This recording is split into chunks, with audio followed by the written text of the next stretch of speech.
Ancient strategy, modern sales, one usable line per episode. Last time, step back to move forward. Today, when stepping back actually moves things forward, and why the indirect path often arrives first. I tried something different last month.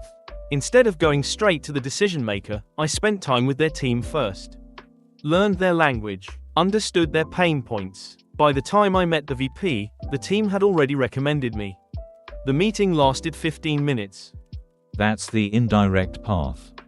It felt slow at first, like I was wasting time. But the result came faster than any direct approach I've tried. By the end of this episode, you'll know when the indirect path is the right choice, and how to use it without losing momentum. Efficiency says go direct. Find the decision maker, make the pitch, close the deal. Efficiency and effectiveness are different things. How so? Efficiency measures the shortest path. Effectiveness measures the path that actually works. In sales, the shortest path often runs straight into walls, gatekeepers, skeptics, political dynamics you didn't see. The indirect path maps those walls first, then walks around them.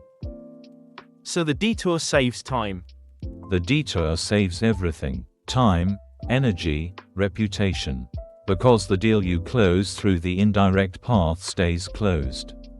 Sun Tzu built an entire doctrine on this. Yi yu wei ji, yi wan wei li, make the devious route the direct route. Turn disadvantage into advantage. The roundabout way becomes the shortcut. In the chapter on maneuvering, Sun Tzu describes armies that arrive fresh at the battlefield while the enemy, who took the direct road, arrives exhausted. Gu yu ki tu yu ji yi li. The indirect force took time to position. But when the moment came, they were ready and the enemy was spent. So the army that took the long way around won, because they arrived in better condition.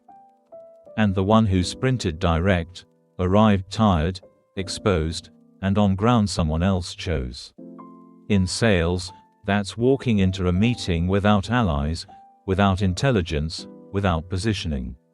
You're there first, but you're vulnerable. So what does the indirect path look like in practice?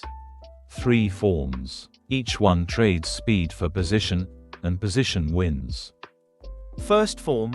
The relationship detour. Before approaching the decision maker, build relationships with the people around them. Their team, their peers, their trusted advisors. When these people vouch for you, the decision maker enters the conversation already warm. You didn't sell to them, their people did. Second form, the generosity detour. Before asking for anything, give something valuable. Not a free trial, not a discount, a genuine insight, a connection, a piece of analysis that helps them regardless of whether they buy from you. Generosity creates a debt that operates silently. Third form. The patience detour. When the timing isn't right, don't force it. Stay connected. Stay useful. Wait for the conditions to change. When they do, you're the first person they call. Not because you pushed, because you were there. Quietly, consistently. 3 detours: relationship, generosity, patience. All feel slower, all arrive faster. Because they build something the direct path can't: trust. And trust is the currency that accelerates every decision. But how do I know when to go indirect versus direct? Go direct when you have an existing relationship, the need is urgent and obvious, and the path to decision is clear. Go indirect when you're entering a new account, there are multiple stakeholders, or the prospect doesn't know they need you yet. So indirect is the default for complex deals. Most valuable deals are complex, which means most valuable deals benefit from the indirect path.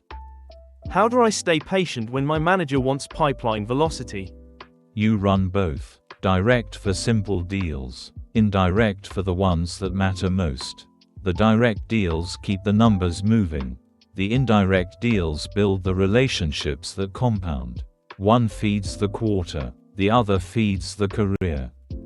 3 moves for your indirect toolkit. Move 1. Before your next cold outreach to a new account, find one person on the team you can help without selling. Offer a genuine insight. Build the connection. Let it compound. Move 2. When you hit a wall with the decision maker, go sideways. Find the champion who believes in what you're offering. Give them the language and the data to sell internally. Your champion becomes your indirect force. And move 3. For your longest stalled deal, stop selling. Start sharing. Send a quarterly insight. Make an introduction. Stay in their orbit without asking. When the timing shifts, you'll be the obvious choice. The one line. Let's hear it. Indirect is often faster. The long way around arrives first. When you feel the urge to sprint toward the decision, pause. Is there a detour that builds trust? A relationship that opens the door? A generous act that creates gravity? The indirect path feels slow, but it arrives with momentum. So the indirect path isn't a backup plan. It's often the primary strategy. For the deals that matter most, always. Here's a test. Take one new account you're targeting. Before reaching the decision maker, find one person on their team and help them with something real. No pitch, no agenda. Track how the dynamic changes when you eventually meet the buyer. Building trust before building pipeline. What if my timeline doesn't allow for indirect? Then go direct, but plant indirect seeds alongside it. Send the proposal directly, but also connect with the team. Share value. Build allies. Even if the direct deal closes, the indirect work pays dividends on the next one. 3 tools. Indirect is often faster. Help before you sell. And arm your champion. All about trust and positioning over speed. Let's lock them in. My takeaway. The direct path looks efficient but often hits walls. The indirect path builds relationships, trust, and positioning that accelerate the decision. Relationship, generosity, and patience, 3 detours that arrive faster. Keep going. Sun Tzu said, make the devious route the direct route. The army that takes time to position arrives fresh while the one that sprints arrives exhausted. In sales, trust is the shortcut. And trust is built indirectly. One principle, indirect is often faster. Drill zone. Come back here when you're entering a new complex account. You're targeting a big account. Your instinct says go straight to the VP. What do you tell yourself? Indirect is often faster. Again, like the army that arrives fresh by taking the longer road. Indirect is often faster. Good. Now the relationship move. Find one person on their team. Help them with something real. No pitch. And the champion move. Arm someone inside with the language and data to sell for me. The sequence. New account. First, indirect is often faster. Second, build one relationship before reaching the top. Third, create a champion inside. Don't sprint to the decision. Build the ground first. Relationship, generosity, patience. This week's test. Pick one account. Help one person on the team. No sales conversation, just value. Then watch what doors open that wouldn't have opened otherwise. And if a door opens, then you've learned that the fastest path to the decision maker often goes through their team. That's the indirect advantage. Which approach should I try first? Whichever fits your week. A. Indirect is often faster. B. Help one person on their team first. Or C. Arm your champion with language and data. Drop your pick in the comments. I read every one. What's next? Why calm beats clever, and how the quietest person in the room often controls the outcome. Same calm tone, one usable line.